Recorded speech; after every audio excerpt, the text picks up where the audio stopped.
Hey, it's Oxford Dry Fire Training Cards with a fun training tip for you for something that you can do at home with either a SIRT dry fire pistol or other momentary laser training devices or even laser aiming modules. What I've got is an 8-inch, basically an IDPA down zero target at 30 yards, and I'm in my kitchen and my house is not 30 yards across.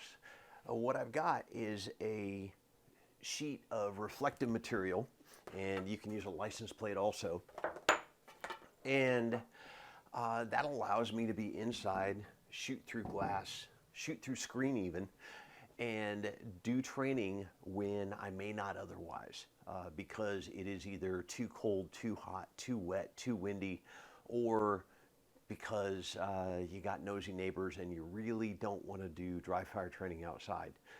This allows you to stretch out distances. It also allows you to do 180-degree shooting at longer distances than you could if all of your targets were inside.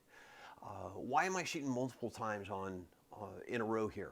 Well, it's to bring up a point that people like to think that they're as good as on their best rep, and that's just not the case. You're as good as what you can do normally. And what you can do in your best case is what you want to strive for being normal, but for most people, they're not the same. What you can do 80-90% of the time is not what you can do if you really push things and maybe fail 8 or 10 times out of 10 and then get a success. The other thing I wanted to point out here is that if you're going along and your target size, target distance, and par times are, they get to where they're easy, yes, you can change par times. Yes, you can change target size and distance. The other thing that you can do is add movement. And that's what I did here. I did a couple where I was stationary, and then with the exact same par time, with the exact same distance and target size, I tried moving and shooting and getting an accurate hit on target in the same amount of time. And a lot of value in that. There's actually way more real world benefit from doing that than there is just standing there and shaving off tenths of a second on your presentation. Your ability to move and draw quickly is way, way more important.